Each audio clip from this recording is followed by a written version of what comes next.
Hello friends, so today I'll be talking on this mechanical ventilation basic concepts.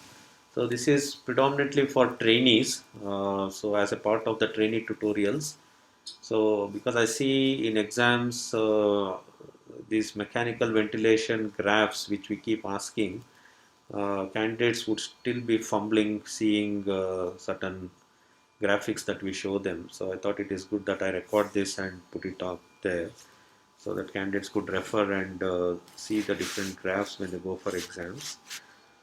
Yeah, so I'll just take you through all the pictures of the different waveforms. So when you talk about mechanical ventilation in exams, obviously we would ask you what are the different things that we would see. So basically there are two main components. So one is the scalar and one is the loops. So in scalars, the scalars, every trainee should know it is plotted against the time. So you would see it is flow against the time, pressure against the time, and volume against the time. So these are the three scalars that when we ask in the exams, we expect an answer as flow time, pressure time, and whenever you see any ventilator display, you would see these three graphs coming one after another, or they're seen on the screen. So these are standard sort of scalars that you would see in any ventilator. And when you talk about loops, any ventilator would show pressure volume loop and flow volume loop. So these are the two loops that we would see. And the reason why we need to have some knowledge about scalars and loops is, so these scalars and loops, by looking at them, they visually depict how is the flows happening and what is the possible abnormality or pathology that the patient might be having, which gets denoted in certain in these graphs. So it is important for us to understand the essence as to how this graph should be seen and interpreted. So when you look at the flow time graph or pressure time graph or volume time, so this is how they look. So when we show in an exam, obviously those markings would not be there, those detailing. So this would be typically a flow time. So this would be the inspiratory curve, this would be the expiratory, this is the pressure time, and this is the volume. So in the pressure time, basically we would be able to ascertain how much PEEP, because the amount of PEEP we give will determine the baseline. So it would be above that baseline, which would tell you how much PEEP is in. So I'll show you the graphs later on. So these are the volume loops. So the pressure volume loop. So this is a mechanically ventilated pressure volume where you see an inspiratory limb here, and then you will see an expiratory limb, and the whole area. So this peak would determine the peak inspiratory pressure, and this would determine the tidal volume. So this is the pressure volume loop, and we look into the abnormalities of this. But today the first part, so I will split this whole ventilation graphs into 2-3 topics. So today I'll be talking mainly about only scalars. So the flow volume loop, so here flow is plotted against the volume, and pressure is plotted against the volume. In the flow volume, this is the inspiratory curve which goes above, and then you would see the expiratory limb. So if you have a patient with an obstructive airway issue, then the predominant abnormality you will see in this expiratory limb. So if you have abnormality in the inspiratory part of the patient, then you would see an abnormality in the inspiration, and we would show you certain graphs depicting abnormalities of these.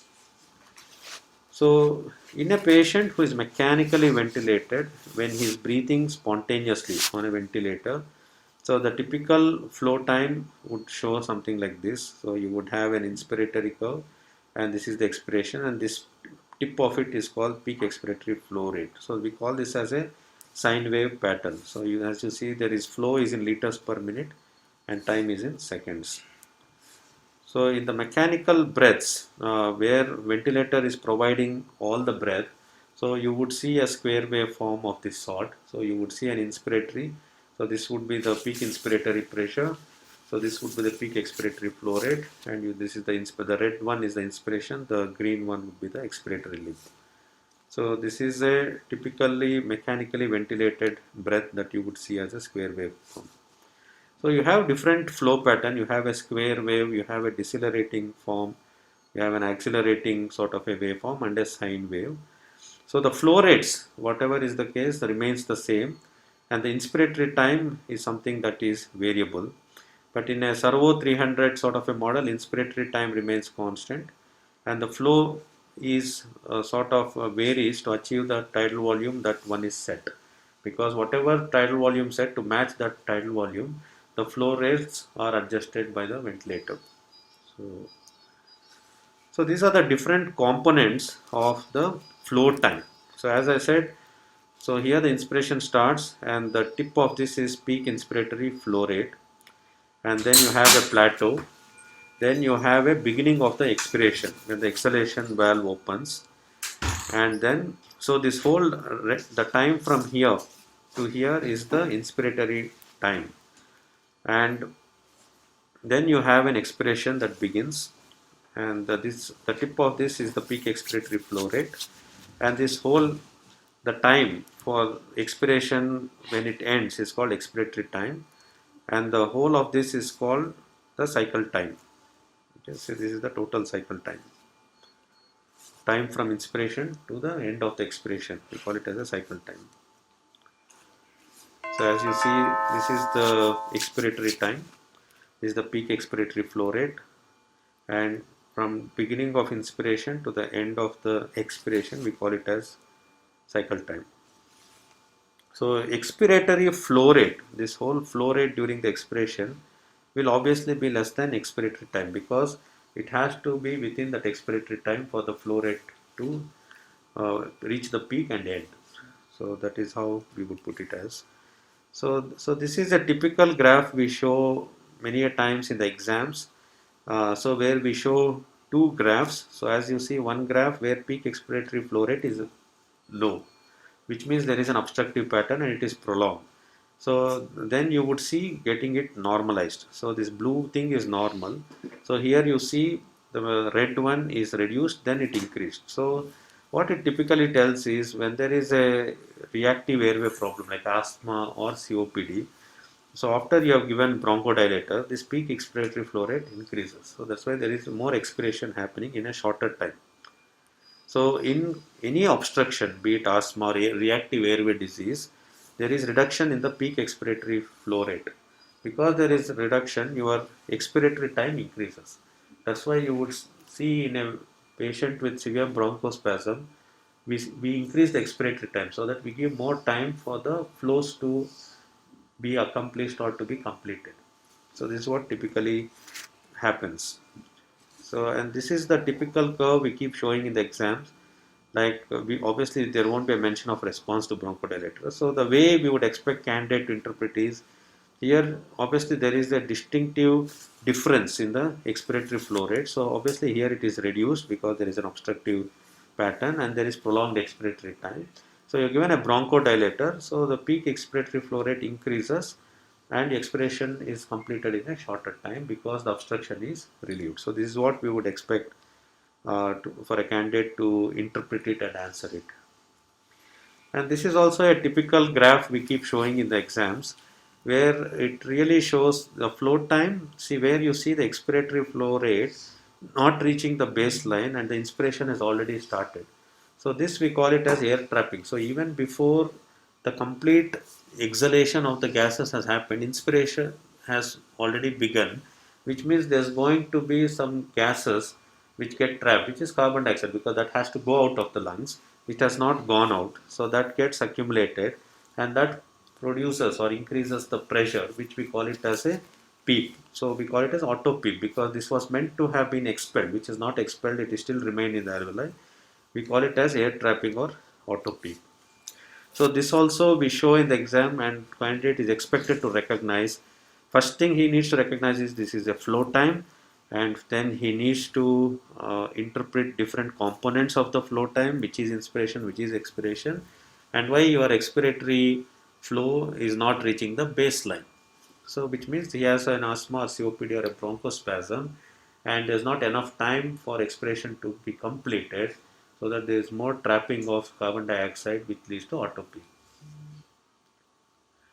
So that is about flow time. So this is volume time. So as a name itself implies, flow time, the flow is on y-axis, time is on the x-axis. Here you see volume time. So basically you are taking volume plotted against the time.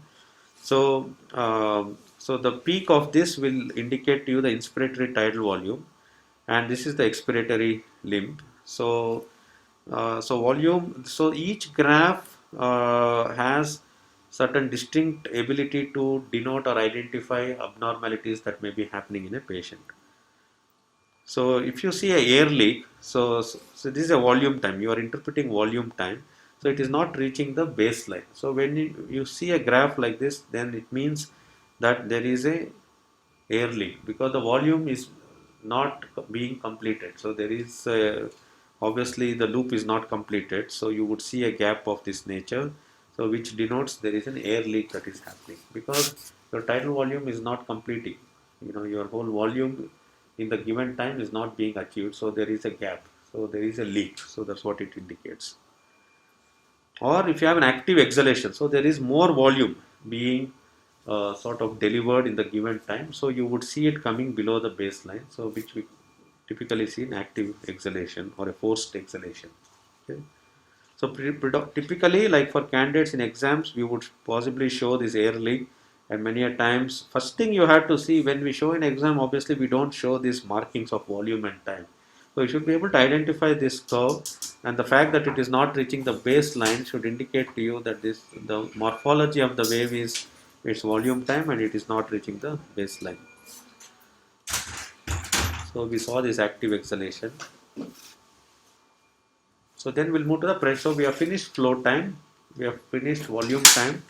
We look into the pressure time. So obviously, as the name indicates, the pressure is in centimeters per water, and pressure is plotted against the time. So if it is a spontaneously breathing patient, so obviously it will be a spontaneously, it's a negative deflection of the wave. This is the inspiratory and this is the expiration.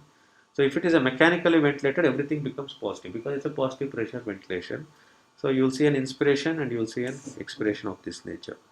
So what are the components of pressure? So there are different components of pressure time, as you would see.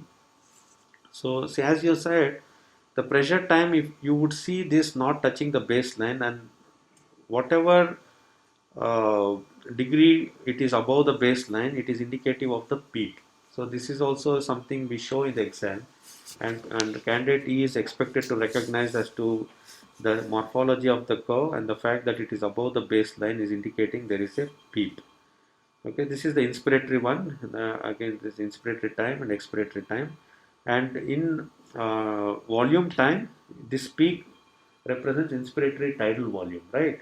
Here it is inspiratory pressure, peak inspiratory pressure. So because in volume time, that peak, if you remember, indicates peak inspiratory tidal volume. See, I'm sure you remember this. So this is the inspiratory tidal volume that it denotes. Here it denotes peak inspiratory pressure. Okay.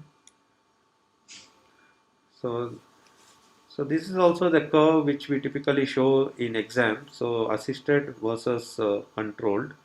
So this is an inspiratory. So here patient is triggering, and then ventilator is assisted. So this is a patient, whatever negative deflection is a patient initiated breath, which is supported by the ventilation, which we call assisted. Controlled is where mechanical ventilation is initiating and delivering the whole breath in the pressure time. So even this we show in exam, obviously without the markings, and candidate is expected to recognize that this is a completely controlled breath where there is no patient initiated breath. But here you would see a patient initiated breath, which is a negative deflection. Any spontaneous breath is a negative deflection. It's a negative pressure breathing. So it's a negative breath. So you would see one going down the baseline. So now we look into the pressure time. There are different components as to how we interpret the inflation pressure. So when you look at the pressure time, so the peak would be the peak inspiratory pressure. After that, there is a pause before the expiratory phase starts, and when there is a pause, there is a dip in the pressure. So that dip we call it as a plateau pressure, and this is what we check in the ARDS to determine the compliance of the lung by doing end inspiratory hold. When we do end inspiratory hold, this is what we are seeing. So we put a hold here so that there is a drop in the pressure and it reaches a plateau phase, and that will denote to you the plateau pressure, and then the expiration begins. And based on this plateau pressure, multiple pathologies could be identified in interpreting this plateau pressure and the peak inspiratory pressure, because this plateau pressure will determine the compliance of the lung, because obviously when the compliance is low, the plateau pressure will be high. If the compliance is low, or if the compliance is high, this plateau pressure will be low.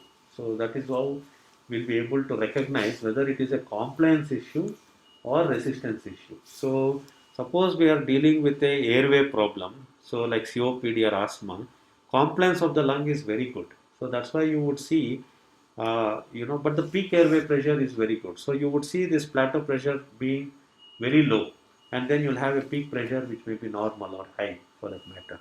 But if you have a patient with a very low compliance, so you will see this plateau pressure being very high, and then peak inspiratory pressure or peak airway pressure may be high or may be normal. So whatever the case may be. So I'll show you some examples. So if you see, so this is the normal where plateau pressure is there and peak inspiratory. See here, what are you seeing? Plateau pressure is low, but peak inspiratory pressure is high. So this is a situation where your compliance is low, but you may have resistance issue, which means it's a typical COPD or asthma patient. Compliance is very good.